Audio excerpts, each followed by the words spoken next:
Биылғы жыл еліміз үшін ерекше жыл. Қасқағым уақыт тәрізді, қанды жыл ауыр күндермен келген тәуелсіздігімізге 32 жыл. Желтоқсан оқиғасына 37 жыл.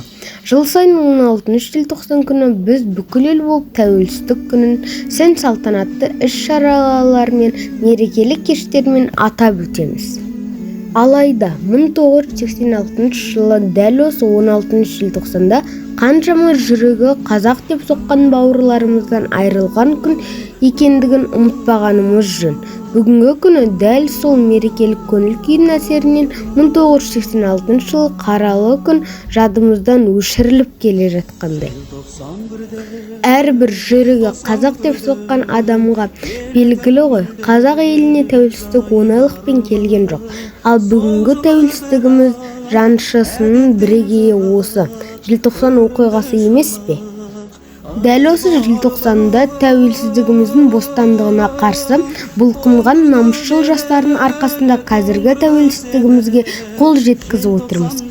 Қазақстанның еркіндігі мен бостандығы жолында бастарын бәйгеге тіккен қанды желтоқсан оқиғасының қатысушыларының ерліктері уақыт өткен сайын жадымызда жаңғыруы тиіс.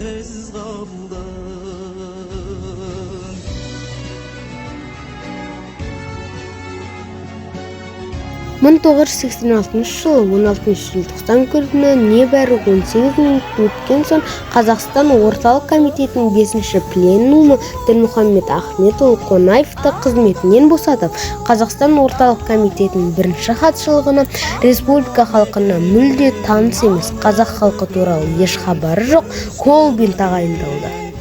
Қазақстанда бір күнде жұмыс істемеген және естімде елге белгісіз Геннадий Колбиннің тағайындалуы көтерілістің негізіне себеп болса да, көтеріліске шығудың басқа да бірнеше себептері бар еді. Атап айтсақ, намысты қазақ жастарымыз ұлттық даму деңгейінің тежелуіне, кеңістік салттық кеңінен дәріптелуіне, әміршіл әкімшіл жүйенің күштеп басқаруына шыдай алмады. Болып жатқан оқиғалар әсері қазақ жастарының қозғалысына түрткі болды. Ертесіне 17 желтоқсан күні сол кездегі Брежнев алаңына леккенімен ағылып жатқан жастар тобы бейбіт шеру арқылы орталық кадр саясатын дұрыс жүргізбей отырғандығына өз наразылықтарын білдірді. Қазақстан қазақ басшы әр халыққа өз көсемі деген ұранмен мен Қазақстанның әнін айтып алаңға шыққан еді. Болып жатқан оқиғалардың әсері қазақ жастарының қозғалыс ашуына түрткі болды. Ертесіне 17 желтоқсан күні сол кездегі Брежнев алаңына лек-легімен ағылған жастар тобы бейбіт шеру арқылы орталықтың кадр саясатын дұрыс жүргізбей отырғанына өз наразылықтарын білдірді. Қазақстанға қазақ басшы әр халыққа өз көсемі деген ұранмен менің Қазақстанның әнін айтып алаңға шыққан еді. Ол саясатын дұрыс жүргізуді, ұлттық тіл мәдениетінің дамуына қамқорлық жасауды, ұлттық саяси қайраткерлердің басшылық орындарына лайықты лауазымға ие болуды, назар аударуды ашық түрде талап етті. Жастардың барлығы өздерінің толғандырып жүрген мәселелерді сол сәтте айтып қалуға тырысты. Алайда жастар шеруі құқық бұзушылық, ұлтшылдық сипатқа алшақ еді. Тек Лениндік ұлт саясатының бұрмаланбауы, әр ұлтқа өз басшысын қою керек деген сөз жазылған тақтайлар ұстап жүрді. Бірақ 1986 жылғы 17-18 желтоқсанда Брежнев алаңында қазақ жастарына толқуы қанды оқиға айналарын ешбір қазақ білмеді. Өкініштісі, жүректегірі қазақ деп соққан батыр ұл-қыздарымызға ұлтшыл деген күнә тағылды. Алаңдағы жастарды тоқтату үшін жастарға қарсы бұрқасын 86 жоспары бойынша іс-шаралары жасалды. Жастарға көрсетілген азаптарды елестетсек, көзімізге жас келетіні анық. Жастарға өрт сөндіру машиналарымен, суық сумен атқылап қана қоймай, оларға қарсы арнайы дайындықтан өткен иттерді салып қойған. Сапер күрегі үйретілген иттер, су шашатын машиналар, сойылдар, тағы да басқа қарулар көмегімен басшылық демонстрацияны тоқтатып тынды.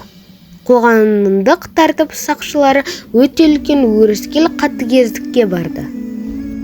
Шеруге қатысқандарды тергеу ісі мүлде қатал әрі заңсыз түрде жүргізілген еді.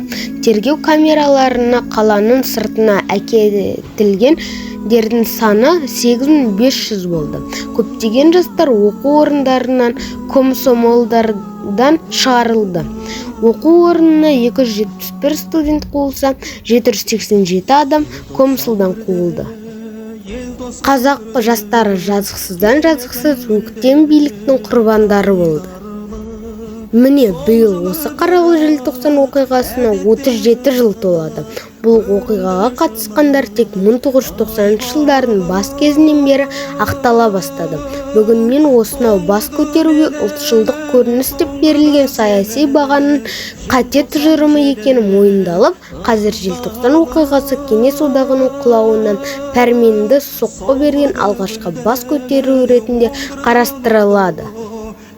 Ал оқиғаның бел ортасында жүргендер қазақ жастары ресми үгіт-насихат барысында Қазақстан тәуелсіздігі үшін күрескендер деп аталып жүр. Желтоқсан эпопиясы кітабы авторы Мұхтар Шаханов бір сұхбатында желтоқсан рухы шын мәнінде біздің ұлтымыздың рухани шыңдалуы. Сондықтан біздің бүгінгі таңдағы басты міндет желтоқсан рухын қолдап, насихаттау деген екен.